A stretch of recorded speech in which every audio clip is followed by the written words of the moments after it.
Selamat malam Bapak Ibu dan Saudara yang dikasihi Tuhan, Shalom. Saudaraku, umat Tuhan pada masa itu sudah diambang tanah perjanjian. Tapi tiba-tiba mereka diperhadapkan pada persoalan yang besar. Bangsa yang mendiami tanah Kanaan ternyata terlalu kuat untuk dikalahkan. Ibaratnya saudara, umat Tuhan bagaikan belalang di hadapan para raksasa. Akhirnya seolah dapat disimpulkan bahwa tanah perjanjian hanyalah sebuah impian. Mengapa umat Tuhan takut, saudara? Itu karena mereka hanya berfokus pada kesulitan dan bukan pada janji Tuhan, sehingga tidak bersedia berjalan maju meraih berkat-Nya di tanah perjanjian. Mari kita mengambil saat teduh sejenak.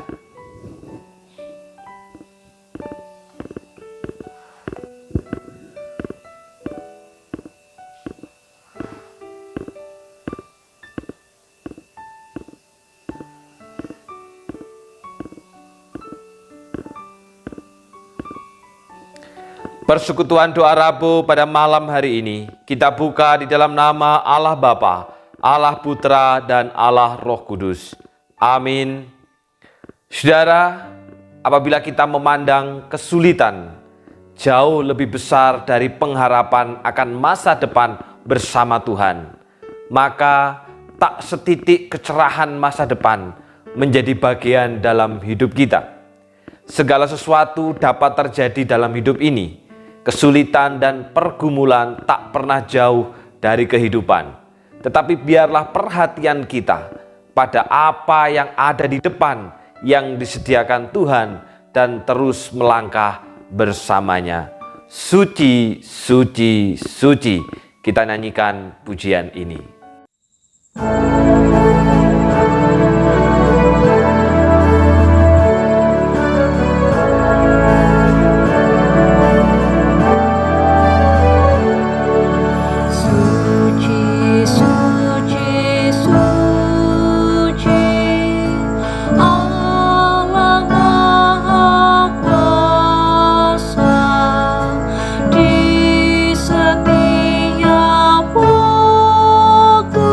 Kami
Mari kita berdoa.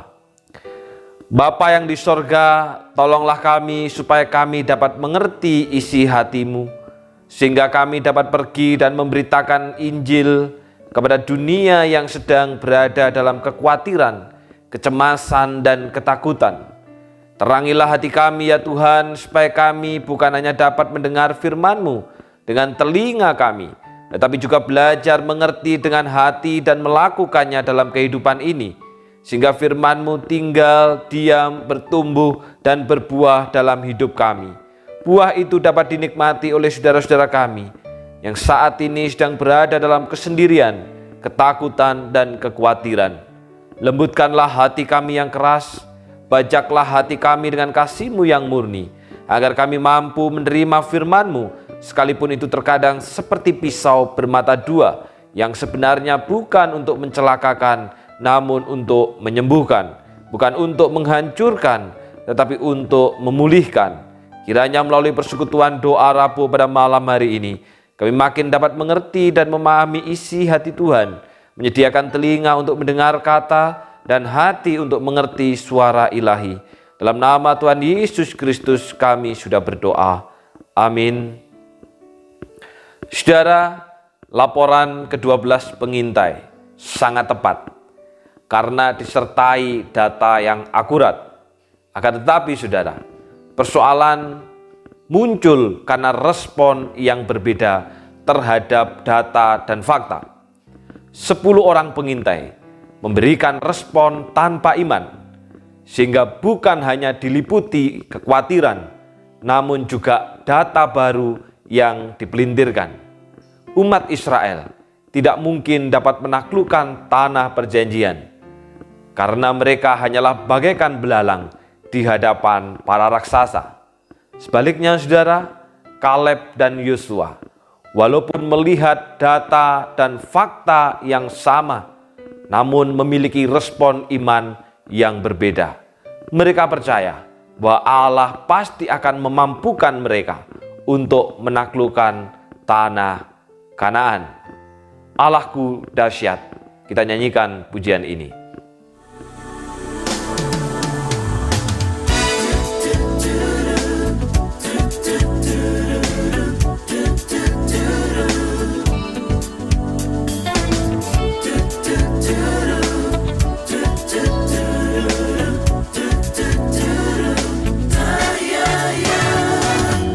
Dari utara ke selatan terdengar pujian bagi Allah. Dari barat sampai ke timur, nama Yesus disanjung tinggi. Dari pulau-pulau, lembah-lembah, gunung-gunung yang tinggi, kemuliaannya disaksikan, kebesarannya diceritakan. Yesus, Yesus, nama Yesus, Yesus, nama Yesus disanjung tinggi. Dari pulau-pulau, lembah-lembah, gunung-gunung yang tinggi. Allahku dahsyat berkuasa, seluruh bumi sujud menyembah, tinggikan nama-Mu.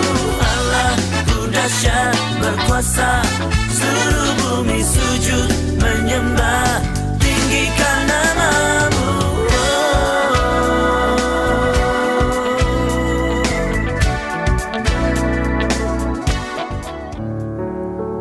Bilangan 14.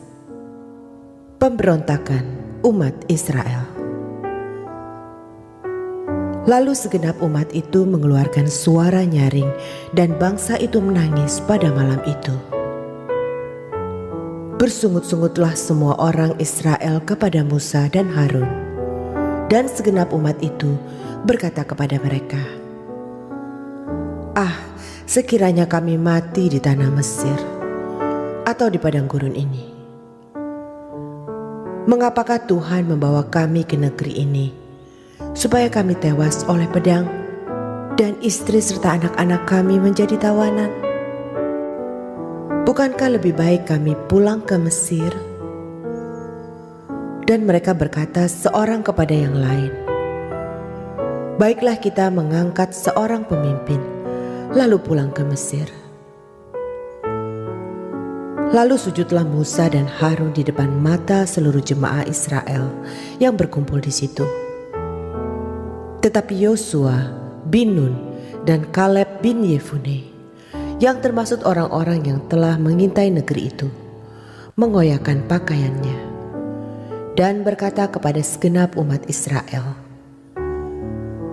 "Negeri yang kami lalui untuk diintai itu adalah luar biasa baiknya. Jika Tuhan berkenan kepada kita, maka Ia akan membawa kita masuk ke negeri itu dan akan memberikannya kepada kita, suatu negeri yang berlimpah-limpah susu dan madunya. Hanya janganlah memberontak kepada Tuhan, dan janganlah takut kepada bangsa negeri itu, sebab mereka akan kita telan habis. Yang melindungi mereka sudah meninggalkan mereka, sedang Tuhan menyertai kita. Janganlah takut kepada mereka." Lalu segenap umat itu mengancam hendak melontari kedua orang itu dengan batu. Tetapi tampaklah kemuliaan Tuhan di kemah pertemuan kepada semua orang Israel. Tuhan berfirman kepada Musa, "Berapa lama lagi bangsa ini menista Aku? Dan berapa lama lagi mereka tidak mau percaya kepadaku? Sekalipun sudah ada segala tanda mujizat yang kulakukan di tengah-tengah mereka. Aku akan memukul mereka dengan penyakit sampar dan melenyapkan mereka. Tetapi engkau akan kubuat menjadi bangsa yang lebih besar dan lebih kuat daripada mereka." Lalu berkatalah Musa kepada Tuhan, "Jikalau hal itu kedengaran kepada orang Mesir, padahal engkau telah menuntun bangsa ini dengan kekuatan-Mu dari tengah-tengah mereka, mereka akan bercerita kepada penduduk negeri ini yang telah mendengar bahwa Engkau, Tuhan, ada di tengah-tengah bangsa ini, dan bahwa Engkau, Tuhan, menampakkan diri-Mu kepada mereka dengan berhadapan muka, waktu awan-Mu berdiri di atas mereka, dan waktu Engkau berjalan mendahului mereka di dalam tiang awan pada waktu siang dan di dalam tiang api pada waktu malam. Jadi jikalau Engkau membunuh bangsa ini sampai habis, maka bangsa-bangsa yang mendengar kabar tentang Engkau itu nanti berkata, 'Oleh karena Tuhan tidak berkuasa membawa bangsa ini masuk ke negeri yang dijanjikannya dengan bersumpah kepada mereka, maka Ia menyembelih mereka di padang gurun.' Jadi sekarang, biarlah kiranya kekuatan Tuhan itu nyata kebesarannya, seperti yang Kau firmankan. Tuhan itu berpanjangan sabar dan kasih setianya berlimpah-limpah. Ia mengampuni kesalahan dan pelanggaran, tetapi sekali-kali tidak membebaskan orang yang bersalah dari hukuman. Bahkan Ia membalaskan kesalahan bapa kepada anak-anaknya, kepada keturunan yang ketiga dan keempat. Ampunilah kiranya kesalahan bangsa ini sesuai dengan kebesaran kasih setia-Mu, seperti Engkau telah mengampuni bangsa ini mulai dari Mesir sampai kemari. Berfirmanlah Tuhan, Aku mengampuninya sesuai dengan permintaan-Mu. Hanya demi aku yang hidup dan kemuliaan Tuhan memenuhi seluruh bumi. Semua orang yang telah melihat kemuliaanku dan tanda-tanda mujizat yang kuperbuat di Mesir dan di padang gurun, namun telah 10 kali mencobai aku dan tidak mau mendengarkan suaraku, pastilah tidak akan melihat negeri yang kujanjikan dengan bersumpah kepada nenek moyang mereka. Semua yang menista aku ini tidak akan melihatnya. Tetapi hambaku Kaleb, karena lain jiwa yang ada padanya dan ia mengikut aku dengan sepenuhnya. Akan kubawa masuk ke negeri yang telah dimasukinya itu, dan keturunannya akan memilikinya. Saudaraku, apapun dapat digunakan Allah. Meskipun mereka melihat realita yang sama, data dan fakta yang sama, namun respon iman dari Yosua dan Kaleb berbeda. Mengapa, saudara? 10 pengintai melihat realita dengan kacamatanya sendiri, yaitu tanpa iman. Sedangkan Yosua dan Kaleb melihat dengan kacamata Allah. 10 orang melihat raksasa, sedangkan 2 orang melihat masa depan di tanah perjanjian yang disediakan Allah. 10 orang goyah iman, tetapi yang 2 orang justru memperteguh kepercayaan. Data dan fakta bisa sama, persoalan bisa sama, kesulitan bisa sama, tetapi respon iman bisa berbeda. Bagi Tuhan tak ada yang mustahil.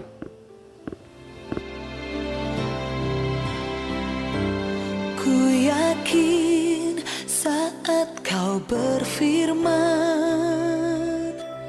ku menang saat kau bertindak.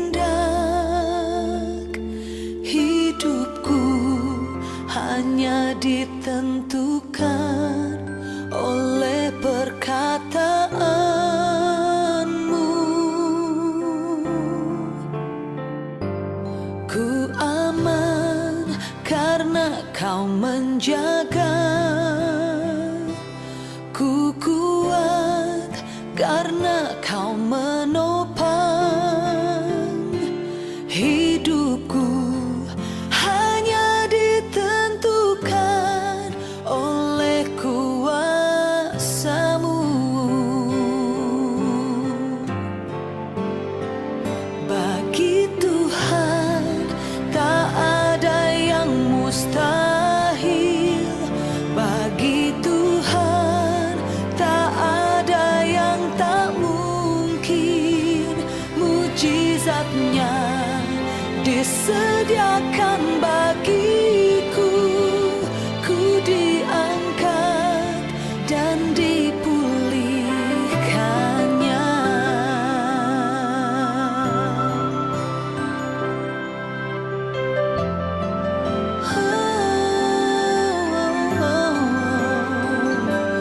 Ku yakin saat kau berfirman, ku menang saat kau bertindak.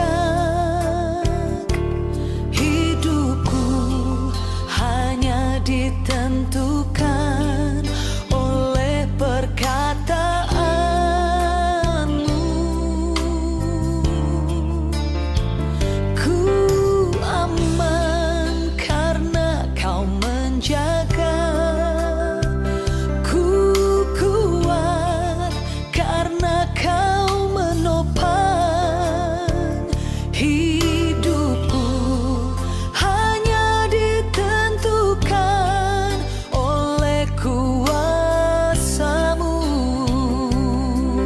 Oh, bagi Tuhan tak ada yang mustahil. Bagi Tuhan tak ada yang tak mungkin. Mujizatnya disediakan bagiku. Ku diangkat dan dipulihkannya.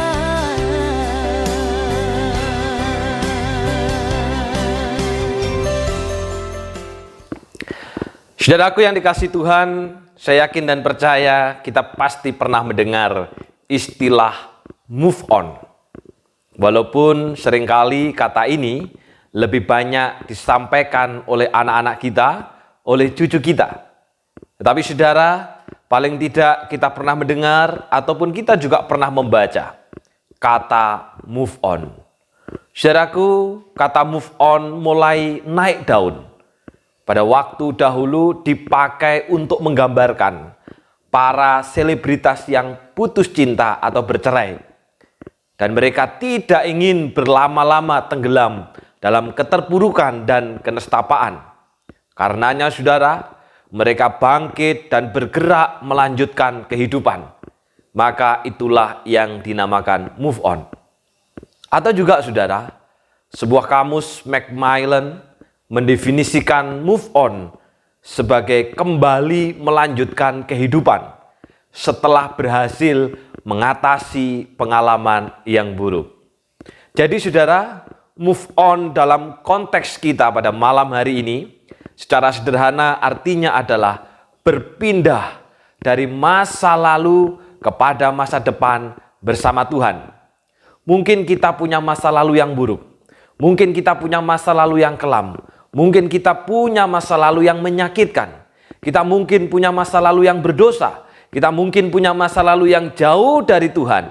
Tetapi malam hari ini Tuhan mengajak saya dan Bapak Ibu Saudara untuk move on, untuk pindah kepada masa depan yang benar, yang kudus, dan menyenangkan hati Tuhan. Namun pertanyaannya saudara, mengapa banyak orang Kristen yang sulit move on? Mengapa banyak orang Kristen yang sulit pindah dari kehidupan masa lalu yang buruk, yang kelam, yang berdosa, yang jahat kepada masa depan yang benar, yang menyenangkan hati Tuhan dan bersama dengan Tuhan? KTP-nya bisa Kristen, saudara. Rajin ibadah, setia pelayanan, setia berdoa, setia mengikuti persekutuan online. Namun ketika menghadapi persoalan, cara berpikirnya bukan cara Kristus, melainkan cara kehidupan yang lama. Mengapa saudara? Banyak orang Kristen yang pindah hanya tubuhnya. Banyak orang Kristen yang move on bersama Tuhan hanya fisiknya. Tetapi hatinya, pikirannya, keputusannya ketika menemui persoalan masih pakai cara hidup yang lama. Mengapa saudara? Saudara, saya ngasih contoh saudara. Kalau misalkan ketika kita mengikuti ibadah hari Minggu secara live streaming di rumah, bersama dengan keluarga kita ibadah saudara. Dan ketika kita sedang belajar sungguh-sungguh mengikuti ibadah itu, tiba-tiba live streamingnya mati total. Yang ada di layar TV maupun di layar HP atau di layar laptop hanya warna hitam saudara. Kira-kira apa yang saudara katakan? Nah saudara, ada orang yang mungkin berkata begini saudara, duh ya apa sih pelayanannya di GKT Banyuwangi ini? Ya apa sih bagian multimedianya? Ya apa sih bagian live streamingnya? Kok selalu apa? Selalu ada gangguan, selalu ada masalah. Begini dan seterusnya saudara. Menyalahkan gereja, menyalahkan sesama, menyalahkan semua. Padahal saudara ternyata lampu di gereja itu mati. Wifi-nya ikut mati. Sehingga live streamingnya pun ikut mati juga. Dan itu bukan karena kesalahan dari yang melayani saudara. Tapi karena memang ada gangguan. Nah saudara, itu menunjukkan bahwa sekalipun saya dan saudara sudah Kristen, ngaku sebagai umat Tuhan, yang pindah baru tubuhnya, yang pindah baru fisiknya, tetapi hati dan pikirannya, perkataannya, bahkan keputusannya masih cara hidup yang lama. Sehingga ketika ada persoalan saudara, langsung yang keluar dari perkataan kita adalah menyalahkan, mengomel, ataupun juga kita mengumpat. Nah saudara yang dikasihi Tuhan, umat pada masa itu hidup dalam penjajahan dan perbudakan selama 430 tahun di tanah Mesir. Hampir mirip dengan kita yang pernah dijajah 360 tahun oleh Belanda saudara. Nah saudara, selama 430 tahun orang-orang Mesir mengangkat pengawas-pengawas atas bangsa Israel untuk mempersulit hidup mereka. Perhatikan saudara, tujuannya untuk mempersulit dengan kerja keras. Mereka dipaksa membangun bagi Raja Mesir kota-kota Pitom dan Ramses untuk pusat penyimpanan barang. Dan saudara, kerja keras itu tujuannya adalah supaya mereka tidak ibadah. Supaya mereka jauh dari Tuhan. Karena itu saudara, boleh tidak kerja keras? Harus. Saya sendiri juga kerja keras dalam pelayanan saudara. Tetapi saudara, kalau kerja keras itu menjauhkan kita dari Tuhan, kerja keras itu membuat kita tidak setia dengan perjanjian, maka kita perlu lagi balik kepada ajaran Tuhan. Karena bisa jadi saudara, ternyata kita masih hidup dalam perbudakan. Diperbudak oleh pekerjaan kita, sehingga kita jauh dari Tuhan. Nah saudara, lalu dengan kejamnya, orang-orang Mesir pada waktu itu menindas orang Israel dan membuat mereka hidup sengsara. Tanpa belas kasihan, mereka dipaksa bekerja keras di proyek-proyek pembangunan dan di ladang-ladang. Nah saudara, kemudian Allah mendengar jeritan mereka dan mengingat perjanjiannya dengan Abraham, Ishak, dan Yakub. Karena itu saudara, Allah mengajak umat untuk move on. Allah mengajak umat untuk pindah saudara. Dengan tangan Allah yang kuat membebaskan mereka dari perbudakan. Membebaskan mereka dari kesengsaraan. Membebaskan mereka dari masa lalu. Membebaskan mereka dari kesulitan untuk menuju tanah perjanjian. Allah membawa umat untuk pindah dan move on dari masa lalu yang buruk, yang kelam, yang penuh penderitaan dan menyakitkan kepada masa depan bersama Tuhan di tanah perjanjian. Saudara, ini tujuannya Allah. Allah sendiri yang turun tangan, saudara. Nah, saudara, saat itu setelah mereka menempuh perjalanan selama kurang lebih selama 2 tahun lebih, saudara ya, itu di padang gurun. Jadi mereka keluar dari tanah Mesir sampai ke Gunung Sinai, itu 3 bulan lebih, saudara. Lalu di Gunung Sinai diajar, kasih firman Tuhan. Selama 2 tahun, saudara, mereka dididik hukumnya Tuhan. Lalu mereka melanjutkan perjalanan. Dan saat itu, saudara, mereka sudah tiba di padang gurun Paran. Di depan mata saudara ada bukit yang tinggi. Dan di balik bukit itu ada tanah perjanjian yang telah Tuhan janjikan. Jadi saudara, mereka sudah hampir sampai di tanah perjanjian. Hampir sampai di tanah yang dikatakan Tuhan berlimpah dengan susu dan madunya. Dan selangkah lagi saudara, mereka akan sampai tujuan. Maka pertanyaannya saudara, apakah umat Tuhan bisa move on dari kehidupan masa lalu, dari cara pikir masa lalu, dari pola masa lalu yang sengsara, yang penuh penderitaan, kepada masa depan bersama dengan Tuhan yang sudah Tuhan janjikan? Apakah mereka bisa move on? Apakah mereka bisa pindah, saudara? Ternyata tidak. Tidak, saudara. Sekalipun fisiknya, tubuhnya saat itu sudah hampir sampai di tanah perjanjian, tapi ternyata mereka tidak sepenuhnya move on dari masa lalu. Mengapa tidak bisa move on dari masa lalu, saudara? Firman Tuhan dalam Bilangan 13 ayat yang kedua berkata, suruhlah beberapa orang mengintai tanah Kanaan yang akan kuberikan kepada orang Israel. Saudara, Allah memberikan jaminan bahwa tanah perjanjian yang sudah di depan mata, yang tinggal selangkah lagi saudara, itu akan kuberikan. Bukan mungkin atau kayaknya, tapi pasti akan diberikan. Dan ini janji yang diberikan oleh Tuhan, saudara. Kalau janjinya manusia bisa ingkar, tapi kalau Tuhan yang berjanji pasti akan tergenapi. Jadi saudara, jelas tidak akan ada persoalan apapun yang dapat menghalangi umat untuk move on dari kehidupan masa lalu, seburuk apapun, semenyakitkan apapun, sendak enak apapun, kepada masa depan bersama Tuhan. Kenapa saudara? Karena Tuhan sendiri yang janji akan memberikan. Dan itu pasti akan diberikan. Karena itu saudara, Tuhan menyuruh beberapa orang untuk mengintai tanah perjanjian. Bukan untuk memastikan apakah tanah itu bisa direbut atau diambil. Tidak, saudara. Karena Tuhan sudah katakan, tak kasih no. Tetapi tujuan Tuhan apa, saudara, mengintai tanah Kanaan itu?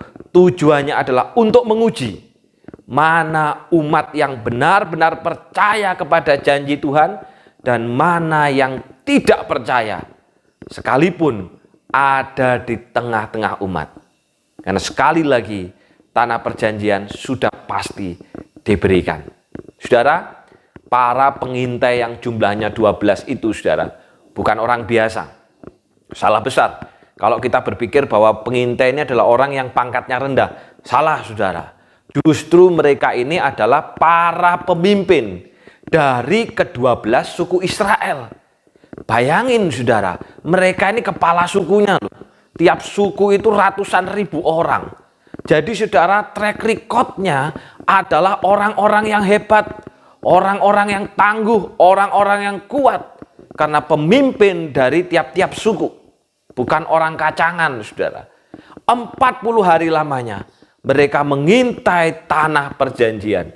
Dan ketika selesai 40 hari, maka mereka kembali kepada Musa dan seluruh bangsa untuk melaporkan hasil pengintaian. Nah, saudara, ke-10 pengintai berkata dan memberikan laporan dalam Bilangan 13 ayat 27. Kami sudah menyelidiki negeri itu dan melihat bahwa tanahnya kaya dan subur, dan ini sedikit buah-buahan dari sana. Saudara, ini yang dikatakan oleh 10 pengintai. Data ini tepat seperti yang Tuhan katakan. Data ini sesuai dengan fakta, saudara. Tanah yang berlimpah susu dan madunya. Dan ketika diintai pun, ternyata janji Tuhan itu tepat dan sama persis. Bahkan sebagai bukti, mereka juga membawa setan dan anggur sebagai bukti kekayaan dan kesuburan tanah perjanjian. Lalu kemudian, saudara, mereka melanjutkan laporannya dan berkata dalam Bilangan 13 ayat 28, tetapi penduduk negeri itu kuat-kuat. Kota-kota mereka besar-besar dan berbenteng. Lagi pula kami melihat orang-orang keturunan raksasa di sana. Saudara, ini laporan yang kedua. Pertanyaannya, saudara, apakah laporan ini salah? Apakah laporan ini keliru? Tidak, saudara. Laporan ini tepat. Laporan ini sesuai data. Laporan ini sesuai dengan fakta, saudara. Karena memang penduduk dari negeri Kanaan itu kuat-kuat. Memiliki kota-kota yang besar. Kota-kota yang berbenteng. Bahkan ada banyak keturunan raksasa yang tinggal di situ. Jadi saudara, 10 pengintai ini memberikan laporan yang tepat, memberikan laporan sesuai fakta, memberikan laporan sesuai dengan kenyataan. Tetapi saudara, bagaimana respon umat Tuhan ketika mendengar laporan yang sesuai dengan fakta dan data ini? Walaupun memang ada bagian lain itu dipelintirkan, ada, saudara. Tapi bagian ini laporannya sesuai dengan data dan fakta. Kira-kira bagaimana respon umat Tuhan, saudara? Ketika mereka tahu mau diajak move on, meninggalkan masa lalu, tapi ternyata di depan itu ada persoalan. Bagaimana tanggapan mereka? Dalam Bilangan 14 ayat 1-3 firman Tuhan katakan, sepanjang malam umat Israel berteriak-teriak dan menangis-nangis. Saudara, ternyata mereka merespon dengan berteriak. Mereka merespon dengan menangis, saudara. Maka pertanyaannya, saudara, mengapa umat berteriak-teriak dan menangis-menangis? Bukankah mereka sudah mendengar janji Tuhan bahwa Allah akan memberikan tanah tersebut? Tuhan sendiri sudah katakan kok, tak kasih no. Dalam Bilangan 14 ayat 11 katakan, saudara, sampai kapan mereka tidak mau percaya kepadaku, walaupun aku sudah membuat begitu banyak keajaiban di antara mereka. Saudara, ini persoalannya yang membuat umat sulit move on, sulit pindah dari kehidupan masa lalu di tanah Mesir dan berpindah kepada masa depan bersama dengan Tuhan adalah karena mereka tidak mau percaya kepada Tuhan. Dan tentunya tidak mau percaya kepada janji Tuhan. Walaupun Tuhan sudah membuat banyak keajaiban, mulai dari 10 tulah, laut Teberau yang terbelah, dipimpin tiang awan pada siang hari, dan tiang api pada malam hari, supaya nggak dingin, saudara, mana tiap pagi hari, dan burung puyuh sebagai daging, mereka tidak mau percaya. Saudara, ini persoalannya. Memang tubuhnya sudah mau sampai di tanah perjanjian, hampir sampai. tapi pikirannya, perkataannya, hatinya, pola hidupnya masih pola hidup yang lama. Yang pindah hanya tubuhnya, hatinya, pikirannya, keputusannya, perkataannya belum pindah. Kenapa, saudara? Karena mereka sebenarnya tidak mau percaya kepada Tuhan. Saudara, memang sesuai dengan data dan fakta. Bangsa yang mendiami tanah Kanaan adalah bangsa-bangsa yang kuat, dipenuhi dengan keturunan orang yang hebat, bahkan raksasa, dan kotanya berkubu serta berbenteng. Namun, saudara, bukankah iman dan kepercayaan itu seharusnya melampaui data dan fakta? Kalau data dan fakta itu di sini, saudara, maka iman itu harus di sini, di atasnya, melampaui data dan fakta, karena iman itu dari Allah. Yang terjadi, saudara, iman daripada umat pada masa itu justru di bawah data dan fakta. Karena apa? Mereka tidak percaya kepada Allah, sekalipun tinggal di tengah-tengah umat Allah. Saudaraku yang dikasihi Tuhan, Tuhan sendiri kan sudah menjamin, tanah itu kuberikan. Memang mereka sudah meninggalkan masa lalu, sudah berada di padang gurun Paran. Tinggal sesaat lagi mereka akan sampai di tanah perjanjian. Tapi ternyata yang pindah hanya tubuhnya. Sebaliknya pikirannya, hatinya, dan cara hidupnya masih cara hidup orang Mesir. Masih cara hidup masa lalu seperti ketika tinggal di tanah Mesir. Saudara, gambaran orang Kristen hari ini, saudara. Ada banyak orang Kristen yang ngaku Kristen, puluhan tahun jadi Kristen, tapi ketika menghadapi persoalan, cara pikirnya, keputusannya, perkataannya, tindakannya masih cara pikir yang lama, masih cara pikir di luar daripada Kristus, saudara. Ini gambaran kita hari ini, saudara. Saudaraku yang dikasihi Tuhan, seorang jemaat bercerita pengalaman rohaninya dalam pernikahan anaknya, saudara. Keluarga ini sepakat untuk mengadakan acara pernikahan secara outdoor atau berada di tempat terbuka. Nah, saudara, kita tahu kalau mengadakan acara di tempat terbuka, maka konsekuensinya adalah terjadi hujan. Ini salah satunya, saudara. Nah, kemudian saudara, pihak I.O. maupun juga vendornya berkata, nggak apa-apa, kami siap mengadakan acara secara outdoor atau terbuka. Tapi syaratnya harus pakai pawang hujan. Harus pakai orang pinter yang bisa nahan hujan. Apalagi bulan-bulan ini adalah bulan hujan. Kalau tidak bersedia, maka kami tidak mau bertanggung jawab. Bahkan tim musiknya juga tidak bersedia bermain. Karena resiko terhadap alat musik dan sebagainya. Saudara, berdasarkan data dan fakta, memang benar, saudara. Bulan-bulan itu adalah bulannya waktu hujan.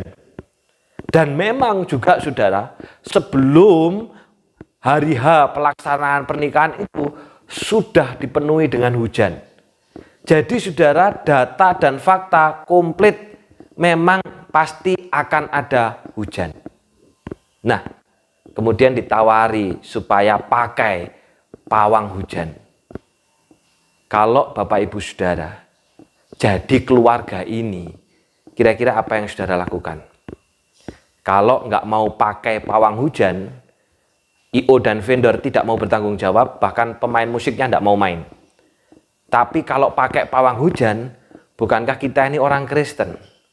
Kira-kira apa yang saudara lakukan ketika menghadapi persoalan dan kesulitan ini? Saudara, apabila kita berkata, gak apa-apa wis, pakai aja pawang hujan, toh nggak ada yang tahu, pendeta nggak tahu, hamba Tuhan nggak tahu, jemaat yang tahu, jemaat nggak tahu, yang tahu hanya kita bersama dengan I.O. dan sebagainya. Sudahlah, kita sembunyi-sembunyi aja pakai, daripada nanti resikonya kehujanan, ataupun juga resikonya para pemain musik tidak mau main. Saudara, Kalau Bapak Ibu Saudara berpikir seperti itu menunjukkan saudara bahwa kita belum move on. Kita belum pindah dari masa lalu.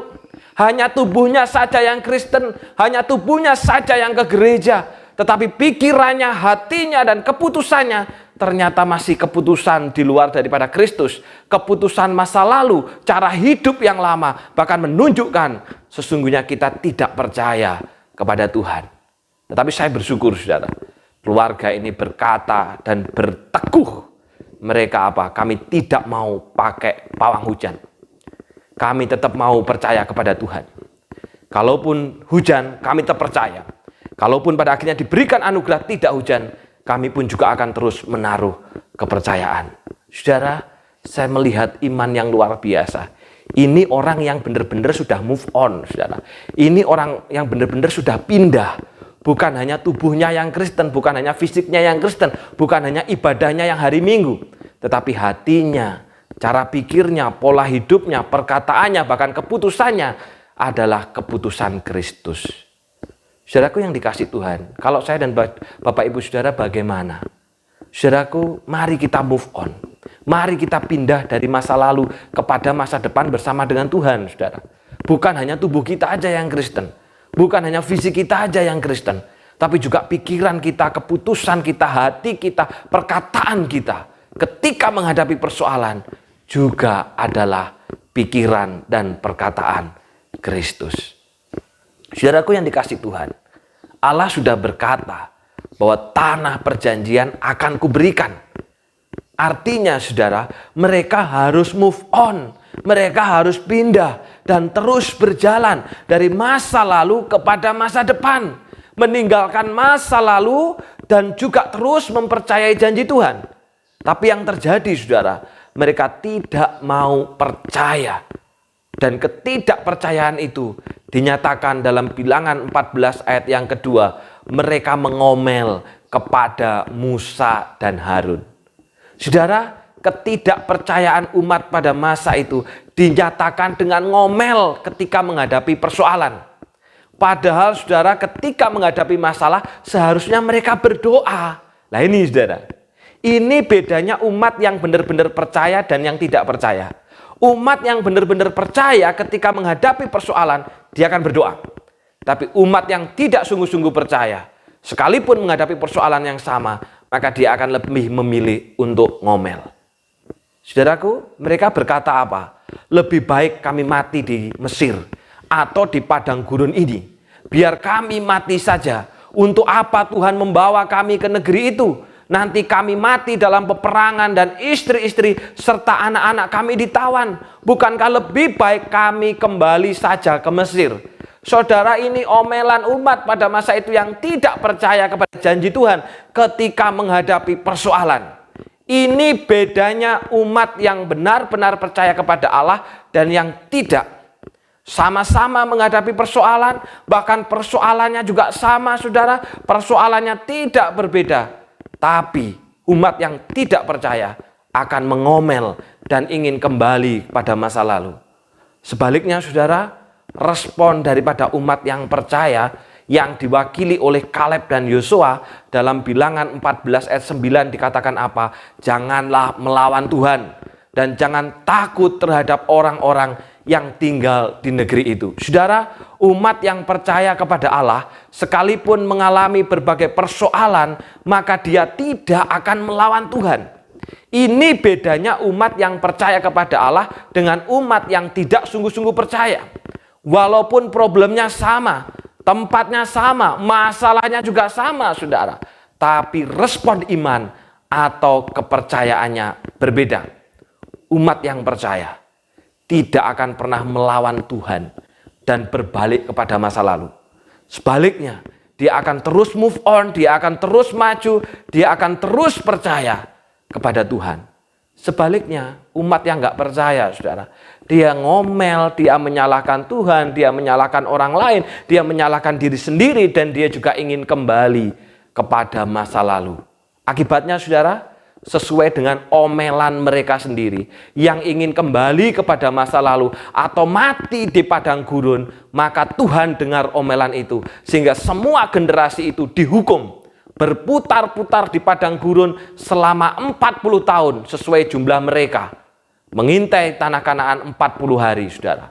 Berputar-putar di padang gurun, maju enggak, mundur enggak, sampai semua habis di padang gurun, mati, kecuali Kaleb dan Yosua. Karena apa, saudara? Enggak mau percaya janji Tuhan. Tuhan udah bilang maju kok, jalannya malah mundur, jalannya malah ke belakang, akhirnya Tuhan hukum. Saudara yang dikasihi Tuhan, ini adalah gambaran dan mengingatkan kita pada hari ini. Hari ini kita menghadapi pandemi, saudara. Bahkan sebentar lagi ada PPKM level 3 akan dilakukan secara nasional. Bukan hanya Banyuwangi, secara nasional, saudara. Dan ini pasti akan berdampak baik dalam kehidupan ekonomi, baik dalam pemasukan kita, baik dalam kehidupan investasi dan sebagainya. Tetapi saudara, lebih daripada itu, pandemi juga berdampak kepada kehidupan rohani. Karena semua harus online.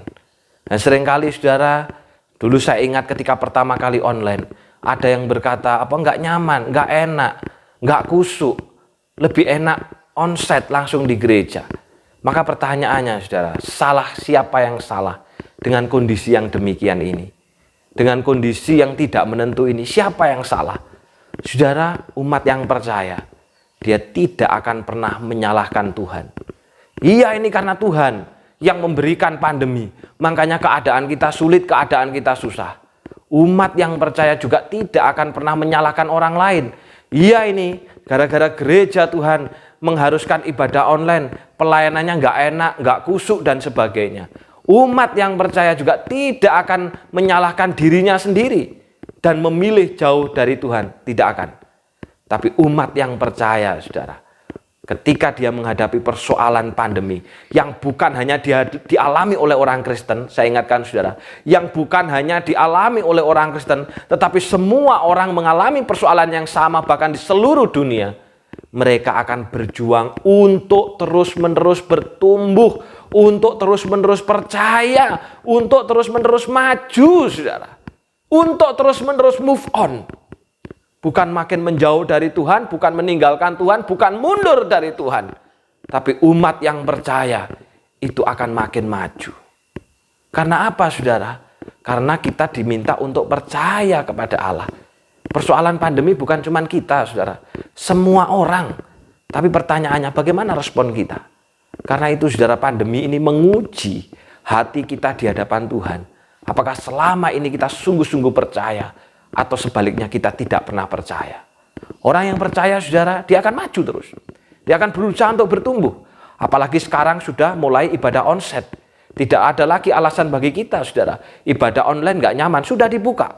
Dia akan berusaha untuk daftar, dia akan berusaha untuk ikut. Dia akan bersemangat kembali ketika dipanggil untuk beribadah. Saudara, saya sangat ngeri kalau pada akhirnya jemaat itu nyaman dengan ibadah online. Karena apa, saudara?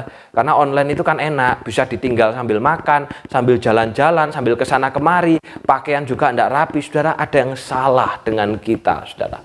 Kalau kita nyaman dengan online itu, kecuali memang karena sakit. Nah, saudara, pandemi ini menguji kita. Bagaimana respon iman kita? Orang yang percaya, saudara, dia akan terus maju, dia akan bertumbuh. Ketika ibadah online, dia akan ikut online. Ketika ibadah sudah onsite, dia pun juga akan ikut onsite. Kita yang mana, saudara? Bapak ibu saudara yang mana? Apakah umat yang percaya yang maju, atau kita sesungguhnya umat yang tidak percaya, yang kita malah menjauh dari Tuhan? Saudaraku yang dikasihi Tuhan, kita dipanggil bukan untuk kembali kepada masa lalu, tetapi terus berjalan ke depan bersama dengan Tuhan. Dalam berbagai persoalan, hadapilah dengan makin mendekat kepada Allah dan bukan malah kembali kepada masa lalu. Saudara, ingat firman Tuhan malam hari ini. Mari kita move on. Mari kita maju.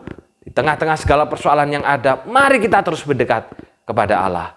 Tuhan memberkati. Kita berdoa. Bapa yang di surga, terima kasih firman-Mu pada saat malam hari ini, Bapa. Mengingatkan kami, ya Tuhan, di tengah-tengah segala persoalan yang kami hadapi hari ini, secara khusus terkait pandemi, yang bukan hanya dialami oleh orang-orang Kristen, tetapi oleh seluruh orang di dunia. Persoalan sama, masalah sama.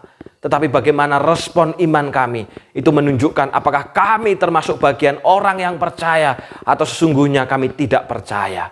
Karena itu tolonglah kami Bapa, di tengah-tengah kesulitan hari ini, biarlah kami makin maju, kami makin move on, kami terus berpindah kepada Tuhan. Kami tidak menjauh dari Tuhan, kami tidak meninggalkan Tuhan, tetapi kami justru makin mendekat kepada Engkau, karena kami sungguh-sungguh percaya kepadamu. Sebaliknya saudara, mereka yang makin menjauh, mereka yang makin meninggalkan Engkau, ingatkan mereka Tuhan, bahwa mereka punya Tuhan, punya Engkau yang memberikan janji untuk menyertai setiap kami. Jangan biarkan kami jauh, tetapi biarlah kami terus maju. Jangan biarkan kami kembali kepada masa lalu kami yang kelam, yang buruk. Tapi biarlah kami terus mendekat kepada Tuhan. Karena itu akan menunjukkan kualitas iman kami.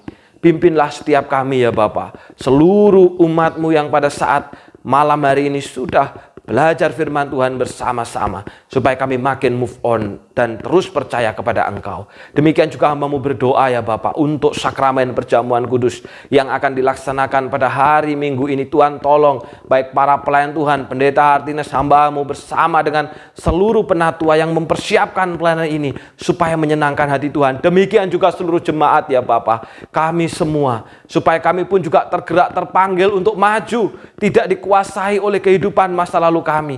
Kami menyediakan hati kami untuk mempersiapkan diri mengikuti sakramen perjamuan kudus ini Bapa. Mengikuti dengan takut, mengikuti dengan hormat, sehingga pada akhirnya kami akan menerima berkat Tuhan dan bukan menerima hukuman Tuhan. Hamba-Mu juga berdoa untuk peserta baptisan maupun sidi. Tuhan tolong mereka semua, supaya ketika mereka berjanji untuk setia di hadapan Tuhan dan di hadapan manusia, mereka belajar setia bukan hanya ketika dibaptis. Mereka belajar untuk rajin bukan hanya ketika mereka membutuhkan kartu baptisan, tetapi mereka benar-benar menghidupi, karena baptisan ini adalah cara Allah untuk membuat mereka move on dari masa lalu kepada masa depan bersama dengan Tuhan. Biarlah mereka meninggalkan masa lalu yang buruk, masa lalu yang kelam, masa lalu yang jauh daripada Engkau, untuk menuju masa depan. Hamba-Mu juga berdoa Bapa untuk ulang tahun Sinode Gereja Kristus Tuhan pada hari Selasa 7 Desember, tepat yang ke-82 tahun secara usia. Betapa usia kami sebenarnya sudah sangat tua Tuhan. Karena itu tolonglah supaya dengan usia yang sudah sedemikian tua ini Bapa, GKT terus menegakkan pengakuan imannya, sehingga gereja Tuhan terus dibangun di atas dasar pengakuan iman. Segala persoalan yang ada, persoalan kultural, persoalan antar manusia, persoalan-persoalan lahir, persoalan jasmani, biarlah itu tidak menjadi persoalan utama, tetapi yang menjadi persoalan utama, bagaimana kami terus hidup di dalam pengakuan iman untuk move on kepada cara hidup bersama dengan Tuhan. Terima kasih Bapa. Biarlah kiranya Engkau sendiri yang berkarya dalam kehidupan kami. Dalam nama Tuhan Yesus kami sudah berdoa. Amin. Persekutuan doa Rabu kita pada malam hari ini telah selesai. Selamat malam dan Tuhan memberkati.